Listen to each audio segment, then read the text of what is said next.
On this episode, we chat with Ajarn Ployjai Pintobtang about the history of democracy in Asia. So if you want to learn more about the shape, texture, and background of an issue that we're all dealing with right now, you'll love this episode of the Bangkok Podcast.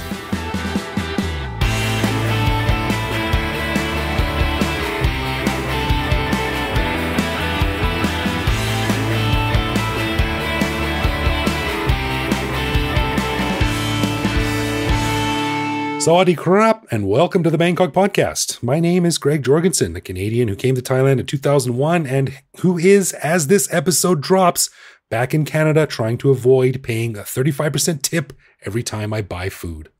Ah, that's great. You become a cheap bastard. Yeah, by necessity. That's right. And I met Knuth, an American who came to Thailand on a one-year teaching contract almost 23 years ago, fell in love with the peace and tranquility and total lack of drama that comes with a mature and stable democratic government. So I never left. It's nice having such a boring, predictable, bureaucratic system, isn't it? That's right. Yeah. I mean, the stability here, the political stability here is just, it's one of the strong points, I would say, of Thailand. Everything happened as it's planned. Yep. All right. We want to give a big thanks to all of our patrons who support the show. Patrons get every episode a day early, behind the scenes photos of our interviews, a heads up to send questions to upcoming guests, and access to our Discord server to chat with me, Greg, and other listeners around the world. But best of all, patrons also get an unscripted, uncensored bonus episode every week where we riff on current events and Bangkok topics. There's no bonus show this week due to Greg and I traveling, but trust me, they are always interesting, often funny, and well worth the price of admission. To learn how to become a patron, click the support button at the top of our website. That's right. And as always, if you have a comment, a show idea, or just want to say hi, head to bangkokpodcast.com and click the little microphone button on the bottom right to leave us a voicemail that we will play on the show. And also, quick programming note, there will be no show next week, but we will be back on track the week after, back to our regularly scheduled programming. So keep that in mind.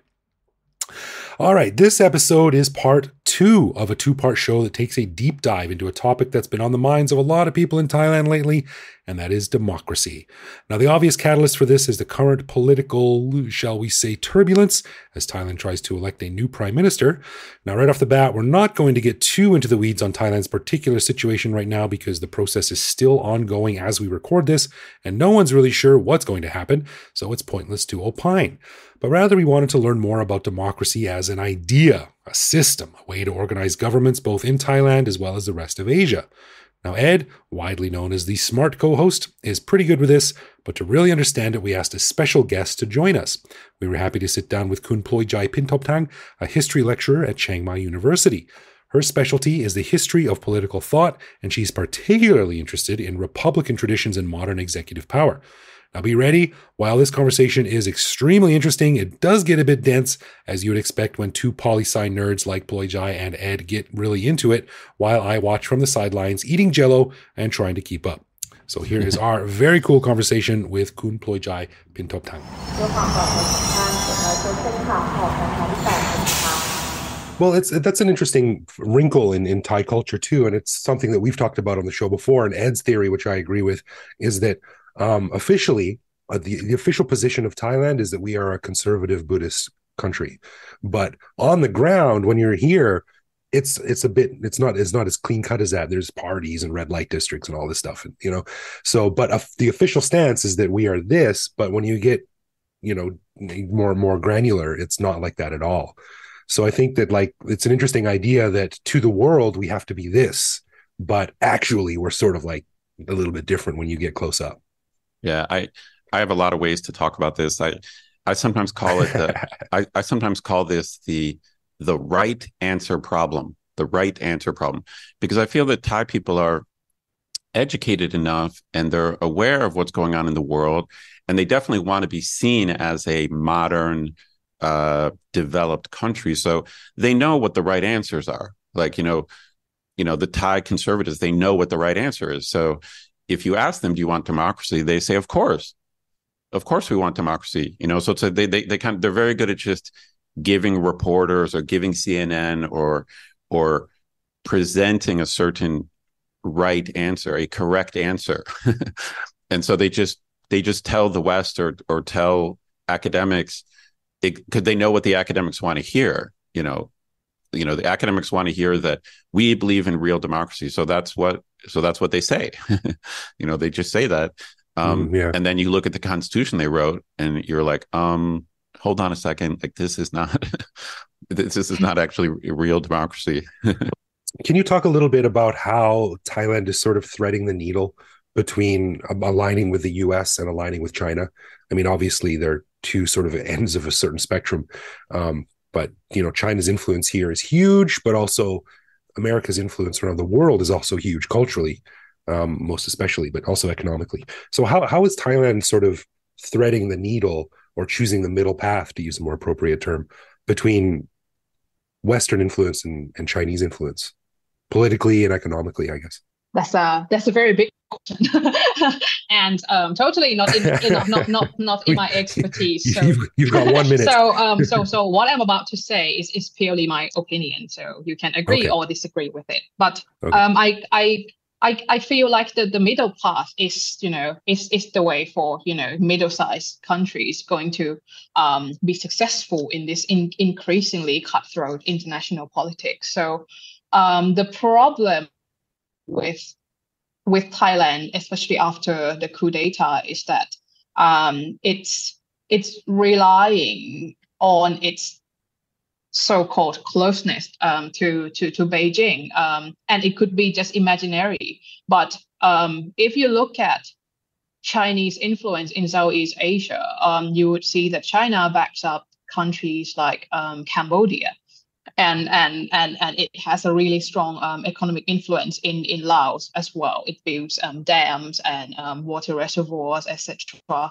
And what the military government did after the coup d'etat is that it intentionally chose China over the US, which I do not think is a very smart for foreign policy stance, because in my point of view, if you are, if you are not a huge political power, maybe it's best for you to choose the middle path, like keep ties with both big influences. But I could be wrong. So what do you think, Ajarn, Ed?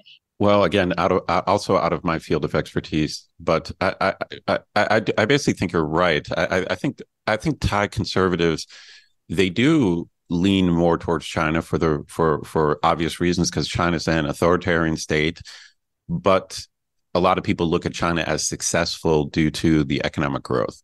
So everyone is looking at developing China. Maybe their economy is even bigger than the American economy now.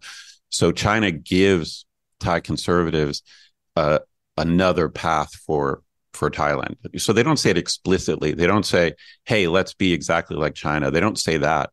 But they can kind of use countries like Singapore and China to say, hey, we don't have to be a pure democracy. Like, we've got these other examples. Right. So I think you're right. I think the military here and conservatives, they tend to lean. They use China as a bit of an example that maybe we can follow a more Chinese path. Yeah. Sorry to derail it into areas that we're not expertise with. But, no worries. I just thought it was an interesting question. Ajarn, I'm very curious what you think about this question of whether things have actually changed enough now, maybe among young people in Thailand, that finally we're going to get something closer to real democracy or real liberal democracy. And I think there's a danger here, because there's been many times in the past where it just seems like Thailand is different, whether it's in 73 or 76 or 92 or 2000, with the rise of Thaksin, it seemed like, oh, wow, maybe things are different now. But then it's kind of back to the same old script. So do you see things now happening in Thailand for that are grounds for real optimism? Another easy question. Well, because I'm Thai, so I'm obliged to be at least, optimistic enough to live in the country. Right. So right. I think that there's a discrepancy between the civil society and the political system. Because if you look at the civil society, I think we can safely say that progressives, in a very broad sense, has gained more ground. But in a true liberal democracy model, what the civil society thinks should be, should be the feedbacks into the political system. So the political system should reflect the changes that happens in the civil society. So the problem is that Thai political system does not really react to those changes. In fact, it seems to be trying to find a way to do the business as usual, regardless of the changes in the realm of the civil society. So I think real changes can happen, but with very, very, very, very difficult criteria. Like, to me personally, I feel like the current constitution, the 2017 constitution, if I remember correctly, that is drafted in the way that is advantageous to the conservative faction, has to at least be amended. Otherwise, no real transformative changes can be made. Or even better, and I think this is what the Future Forward Party has been promising, even though, I don't know if they can actually deliver it or not, that they want to draft a new constitution. So to sum up my point, I feel like, yes, we can be hopeful if we look at the realm of the civil society. But the problem is that those positive democratic changes that happen in the realm of civil society do not really gain any weight in the political system at the moment. I mean, clearly the conservative faction, they want to keep going on business as usual. But to me, the kind of the biggest change Greg and I sometimes talk about being outsider insiders, because we've been in Thailand for we've been in Thailand for 20 years. But at the same time, we're Westerners, and we still have the eyes of an American or Canadian. And to me, the most fascinating shift in the current situation is that you have a progressive faction which is mostly based in Bangkok, whereas we were used to the red yellow shirt thing, where you basically had royalists or middle class Thais from Bangkok who were the conservative faction, and then the radical faction were like the red shirts were farmers, and so you had an urban rural divide, where the rural were leftists, and the urban Thais were more conservative. But now Future Forward has completely changed that now, because you now have a Bangkok based progressive faction that seems to be totally sincere. And so to me, this is a totally different playing field, So when I, with my students, I kind of pro-con this. Like, I give my optimistic take, and then I give my pessimistic take. But on the optimistic side, I think this is the strongest sign that there's real change. Having a large progressive Bangkok faction, that's different. Is that right? Yes, I mean, Bangkok people is notorious for changing their minds a lot. So maybe because it's the demography, because that there's so many people there, then you get people move in, people move out all the time. But yes, I think the red shirt, yellow shirt was the prime example of the Bangkok versus rural. But as you have said, I think it has now completely changed, and based in Chiang Mai, and no one would think that Future Forward would win over Pheu Thai, because Thaksin is from San Kamphaeng, it's his hometown. Right. So in a way, it's a very, very new situation in Thailand. And another interesting aspect that I think we can look at is that people often say that Future Forward voters are young people But if you look at the numbers, actually, you know, people from all ages voted for Future Forward. And one thing that is another thing that is interesting is that people who used to be, you know, anti-Thaksin, a lot of them, you know, have now voted for Future Forward, which might seem mind-boggling at the first glance. But in fact, if we look at why people were so anti-Thaksin, it was the corruption scandal. And I think Future Forward, being the oppositional party for, you know, quite a long time now, I think what they did really, really well is that they, you know, sort of unveil all those corruptions within Thai bureaucracy and Thai government itself as well. So in a way, yes, I agree with you that we can be, you know, we can be, you know, to a certain extent optimistic, because now Future Forward seems to propose a real third way, you know, a real alternative to Pheu Thai and to conservative parties. But the thing is, all the political resources, like everything, is in the hands of the conservatives. So they've got so many cards to play, and I do not think, you know, they have even started yet. So right. I mean, what it boils down to in my case is that I'm very pessimistic in the short term. Like you said, I do think the conservatives have all the cards to play, and the current constitution basically makes real change impossible. So like basically the unelected Senate, it just has to be changed for anything to happen. So how you get to the point where you can change that constitution, I'm not exactly sure. So I'm just going to throw out like a guess. I'm going to guess that we're going to get a prime minister from Pheu Thai, probably Khun Shreta, something like that is probably what we're going to get. And then I think we're going to see if Pheu Thai is a true partner with Future Forward. You know, Pheu Thai has always been weird. They've always been kind of leftist economically. You know, they want to do all this stuff for farmers.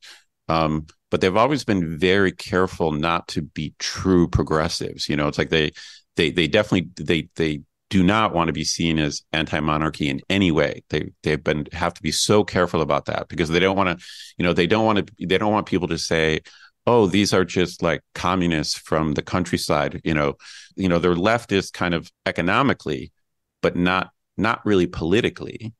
I mean, up until now, I would say. Does that make sense? I mean, I think that Pheu Thai's economic policy has been, I think the way they think is that they want people to have more money in their pockets, a working class to have more money in their pockets, so they can spend in Thai economy.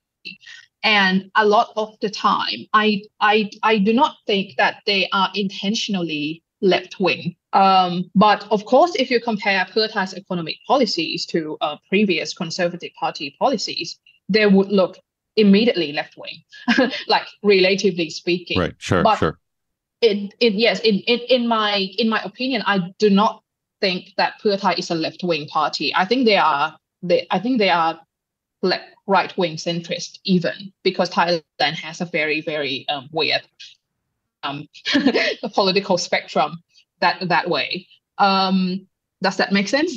Yeah, I think it does. And it gets back to what I said, that if we end up with a prime minister from Pheu Thai, and maybe Khun Pita maybe as a deputy prime minister, obviously Future Forward is going to keep trying to push for major changes. Like they're going to really push to try to have a new constitution or have a new vote on a constitution. And it'll be obviously they're going to need Pheu Thai's like 100% support. They're going to need every vote, literally every Pheu Thai vote to make that happen.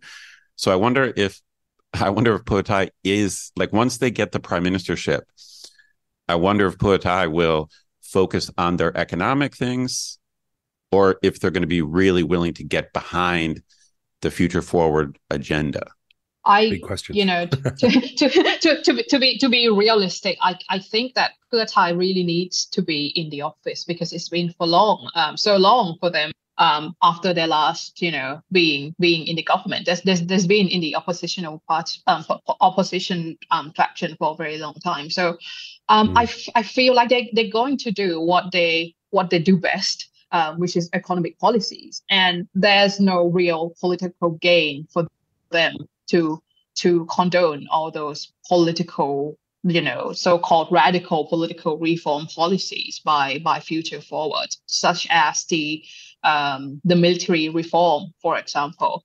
I feel like if it's Pheu Thai prime minister, I do not think that Future Forward is going to be able to follow through all of their really, really far-reaching promises during their general election campaign. But I do not think that it's particularly bad for Future Forward either, because they can claim that first, even though they got the majority, they did not become the government. Like at least they did not become the head of the government. And this is just, already says a lot about the rate system. And in 4 years, in the next 4 years, the next general election, if Pheu Thai really acting like an obstruction for political changes, not economic changes, for political changes, I think that's their loss. I mean, if you look at the general election result, you would see that Pheu Thai already suffered a great loss, and a lot of their voting base goes to Future Forward. And if we agree with the premise that young people tend to vote for Future Forward, and I think that's numbers to back up this claim. So in the next 4 years, there are going to be even more young voters. So I think these two conditions is going to make Pheu Thai's life difficult. So if they want to play the long game, they would have to think about the next general election. But if they want to play the short game, being not a real threat to the status quo, then I don't know. I think it depends on how they calculate their immediate interest versus their long-term interest. And I don't know what they think about it, but this is my point of view. I feel like if they really want to play the long game, then they should not present themselves as an obstruction of political change. Mm. Speaking of the political spectrum here, I'm interested in your thoughts on this, Khun Ploy. I listen to Bill Maher podcast a lot. I'm not sure if our audience doesn't know, he's a sort of a comedian / political commentator in the United States. And he was saying something interesting about how years ago, he used to be seen as very left, almost libertarian, he said. And his political views haven't changed. It's just that the spectrum has moved around him so that now he's almost seen as right of center.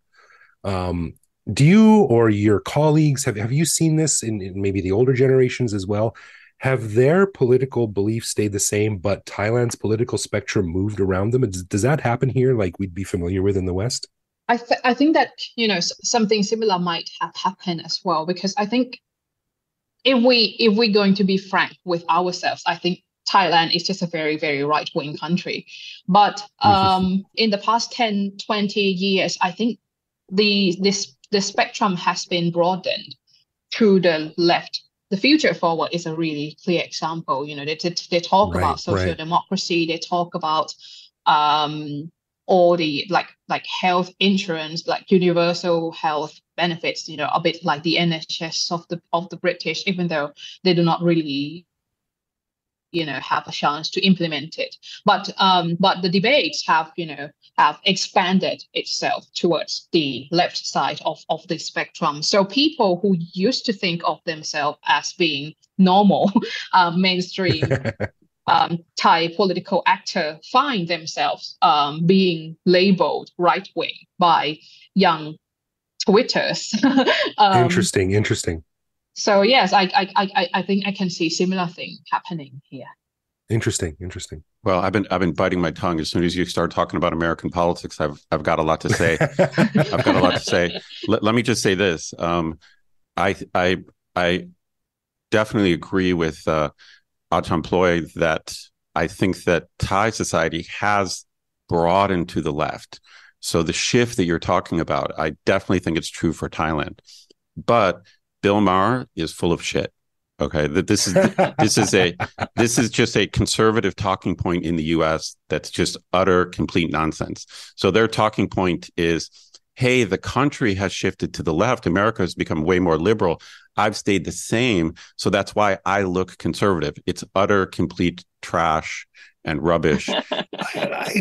I sort of agree. I mostly agree, but I think it's got some merit. I see it myself personally. I mean, I don't think my views have changed, but I also think that there are certain things like, you and I have joked about before. We've been in Thailand for 20 years, but if we went back to the West now, if we moved back, we'd probably be canceled within our first month there because of some offhand comment we made. We're just not prepared for, what used to be considered very mainstream and normal is not anymore, and the society has shifted. But I got schooled, and we should start a new podcast called Ed Reacts, because that was great. Well, like I said, I think the anti-woke stuff has some truth to it, but I do think it's been exaggerated.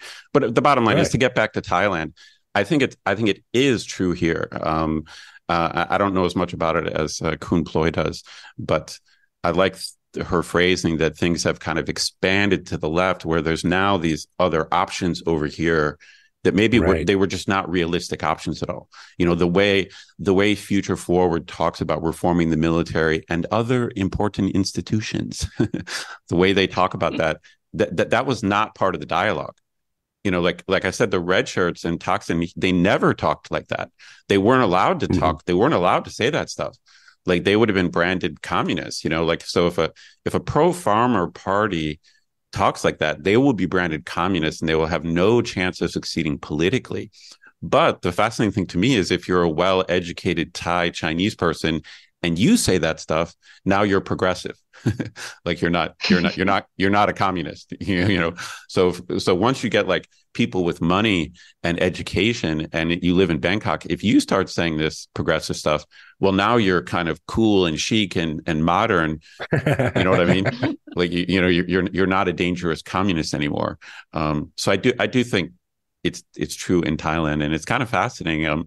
But man, I mean, part of, I don't know if Ajarn Ploy agrees, but for me, like, my fascination with politics is that it's partly understandable and partly predictable. So it's not entirely random. So you can kind of get your hands on it to some extent. But on the other hand, I never really know what the hell's going to happen.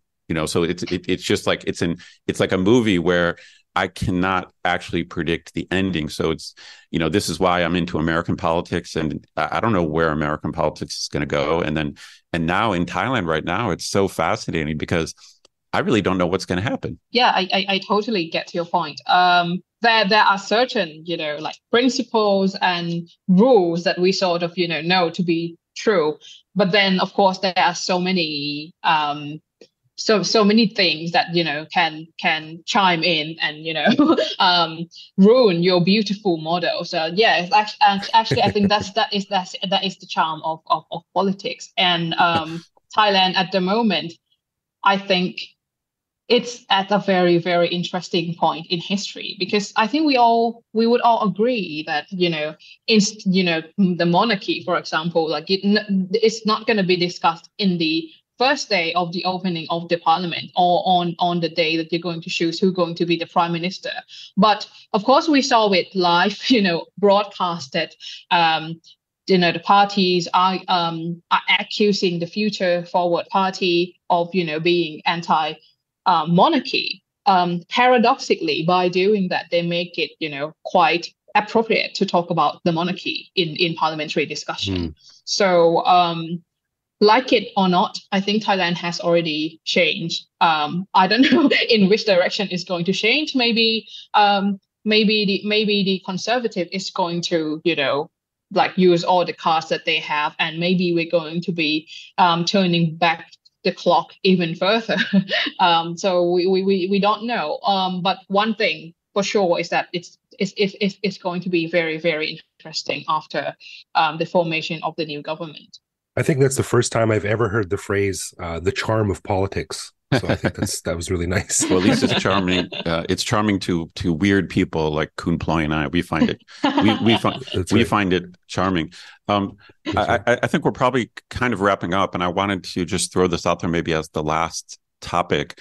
I think a key bellwether, a key indicator of how soon real change is coming is going to come down to the Constitutional Court, especially in the last 10 years. I would say 90% of their rulings have been very conservative.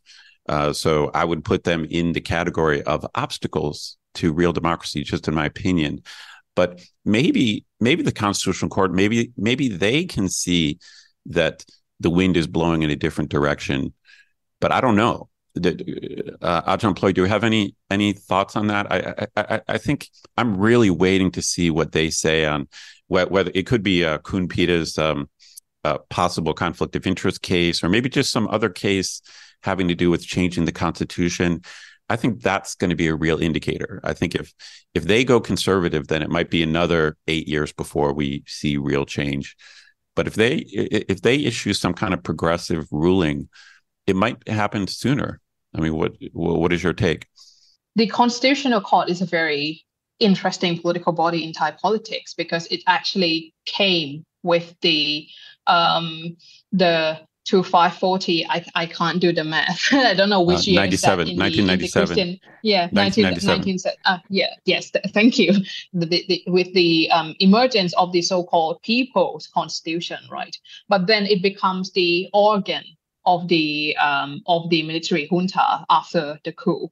So judging from the way it was formed after the coup d'etat, I do not think that people who sit in those courts is going to make a judgment in favor of progressive politics. So I do not think they're going to change their political stance.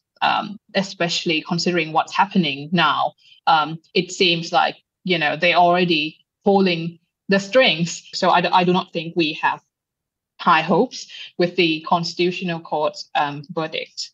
But okay, now we sound really hopeless. But I think I think it's a long game, and in the long game, I think we have to look forward to the next general election for any real changes, and for Pheu Thai to make its decision. I think the Constitutional Court is just going to side with the Senate and the status quo. I think the key change now that the ball has been kicked into the court on the side of Pheu Thai, and what they are going to do with their political opportunity to be a part of the government. Is they going to be a coalition with Future Forward, or are they going to turn to Prawit's party, Ruam Thai Sang Chat party? I think that's the real trigger point that we need to look at. I'm pretty Right. pessimistic about the court as well, but I think a lot will come down to their language. As a lawyer and as someone who's read a lot of judicial opinions, there's a lot of different ways to make a ruling. You can kind of pick one side, but leave the door open a crack. You can do that, or you can write an opinion that is meant to close the door. So I think that it's not black or white. I agree. I think the Constitutional Court is most likely going to side, almost 100%. They're going to side with the conservative faction. But I'm just curious the language they use. Like if they leave the door open a crack and leave some hope. So I am somewhat optimistic that they might have an opinion somewhere in the middle. But I don't know. Well, I guess we'll have to wait and see. Yes, I agree with you, your analysis as well, because as much as it is a conservative organ, they're not stupid people. The Constitutional Court, actually, they're really, really smart, and they know how to use the legal language for their advantage. So if they feel like in the future, maybe after the next election, the wind is going to change its direction, then maybe they will leave, the door for themselves to escape. Right. Well, I think as we finish up here, I think let's leave a more optimistic note. I think for me anyway, Thailand is a country of baby steps. We've said that on the podcast a lot of times before, and I think it's moving in the right direction slowly but surely. And I have faith in Thai people and the Thai culture that everyone wants what's best for the country as a whole. So it might take a while, but I think eventually it will get there. And what we're seeing now is maybe just still growing pains. I don't know. But I have to retain my optimism. Maybe that's just my Canadianness. I'm just going to second that, so I can get out of bed in the morning. well, Khun Ploy, thank you so much for coming on. That was really interesting stuff. Your opinions are very valued, and I hope our listeners got a lot out of it. And in fact, I know they would, because they ask us the same questions, and we always say, I don't know. We have to talk to someone who knows more about this than we do. So thank you again so much. Where can people find you online if they want to follow up with your work and what you're doing? Well, I'm a lecturer in the Department of History at University of Chiang Mai, and I also write a bit for the 101 World, but it's in Thai. But I also I just published a book, not a whole book, but I contributed a chapter on Rousseau in Thai constitutionalism with Palgrave Macmillan. So they can find the book if they want to read, but it's going to be semi-philosophical, so yeah, not very good fun. But yeah, so those are my publications. Is it available online? Can we put a link in our yes, comments? there's an ebook version, so you can order it via Amazon, Palgrave. Okay, cool. Well, Khun Ploy, again, thank you so much. Fascinating talking to you.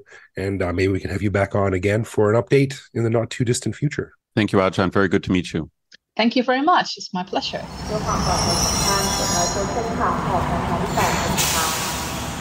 Man, that was a lot of fun recording that interview. I already want to do another one. We are in a weird timeline situation because at the time we are recording this, we don't know what has happened in between our time of recording and when listeners are listening to this. So I can only talk about the interview itself. But this idea that the current problems have really been around since the supposed transition to democracy. I'm very fascinated by this idea because after 1932, there was a counter coup. There was a conservative reaction to it. Right. Yeah. And I feel that basically all the struggles since then have been the same two forces. It's almost as if even though 1932 happened, it's never been fully accepted, or Thai society has always been in turmoil. In other words, not sure if they really want to embrace democracy or not. So all the details are new. It's like every week something new happens, or it's a new faction or a new color. But I like this way of looking at it. If you're into Thai political history, I think this is what's going on right now. I think it goes back to 1933. It's super fascinating, man. And it kind of makes me wonder about the very definition of the word progress, because what does that really mean? Because it seems that not just in Thailand, in Asia and the rest of the world too, as we're seeing specifically in America right now, things are just coming back to where they used to be. And it's like a big circle. And is it ever really progress if it's just like you take 2 steps forward and then eventually you take 2 steps backwards? Well, I get your point. I'm hoping, I guess we can hope it's 3 steps forward and 2 steps back. I guess we can hope. Right. As we were talking about in the interview, the fact that there's a progressive party based in Bangkok, even if they get shut down, just the fact that you have these voices coming from educated Bangkok Thais saying stuff that basically no one was saying even 5 years ago, even if they lose, it's still steps have been made. Some progress has been made. Yeah, you're right. And we always say, we've said it a million times before, Thailand is a country of baby steps. So I think politics is a process of baby steps anyway. There's very rarely sweeping mega changes to a system of that government. Stick. Right. Sometimes people try that, but there's usually a reaction or a revolution blood in the streets, or I mean, just occasionally there's big change and peace, but you're right. That probably doesn't happen too often. Someone should come up with some rules that govern about how things, if you do something, then there's like an equal reaction to that thing. I don't know how to put it into words. Yeah, someone should come up with that. Yeah, anyway. Thank you very much, Khun Ployjai, for coming on the show. It was really, really interesting to chat with you, and I would love to have her back again, maybe in a couple of months. For sure. To go over what the latest developments are, because that was really cool. No, I could have gone on for hours for sure. Thank you, Ajarn. I really appreciate it. Yeah.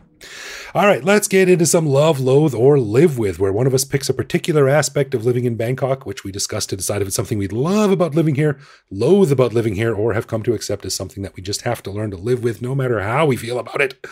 Last time we did a listener voicemail, so this week it's my turn to do a love, loathe, or live with and spring it on Ed. So here we go. Now, Ed. Hit me. We actually got an email from our buddy James, and he brought up something that I actually viscerally reacted to, but it's something that bothers me all the time. Now, I guess you could probably love this, and I certainly loathe it. But what do you think about the propensity and the trend of using big, flat, textureless tiles for decoration inside and outside in Thailand? Interesting. This is really random. Like my head has been stuck in all these political pretzels, and you're like asking me about tiles.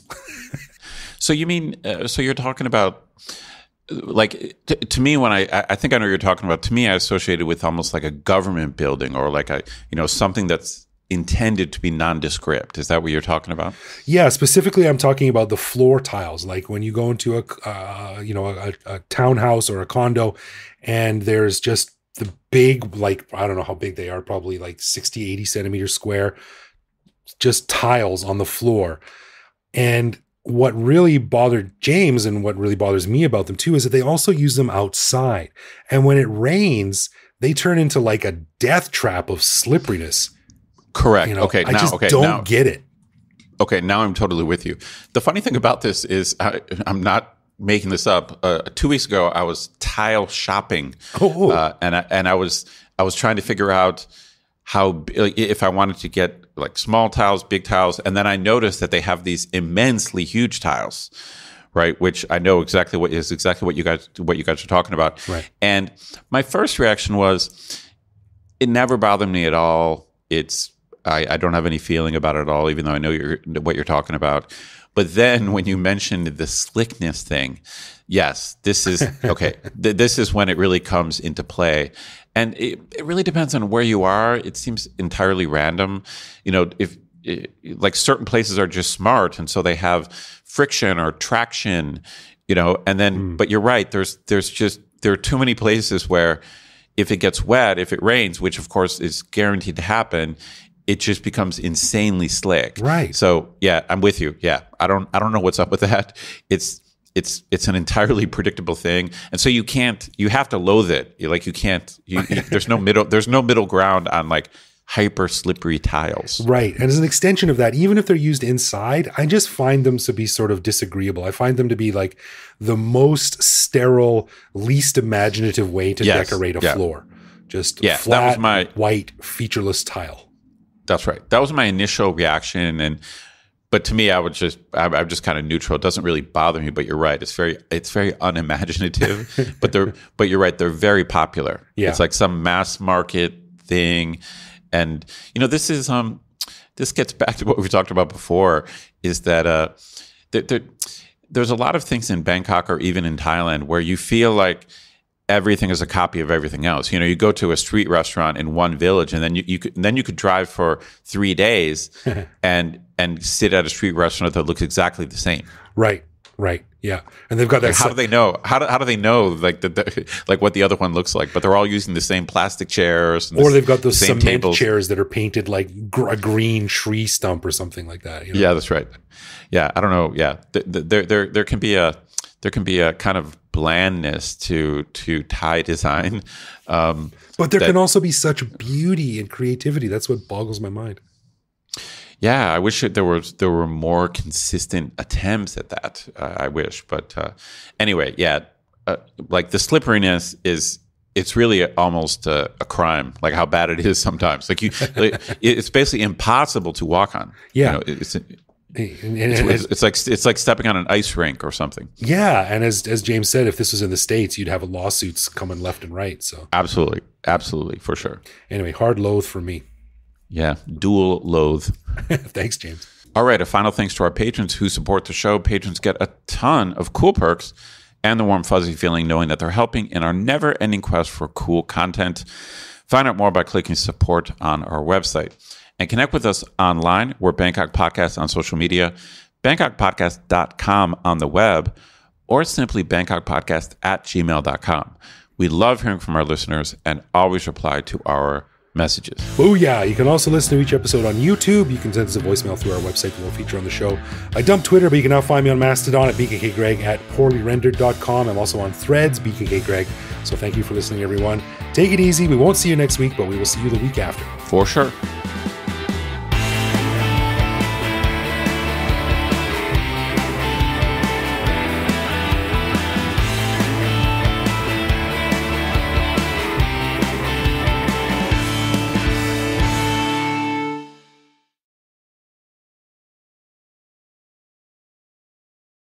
I also showed my son Ren and Stimpy, the Happy Happy Joy Joy song.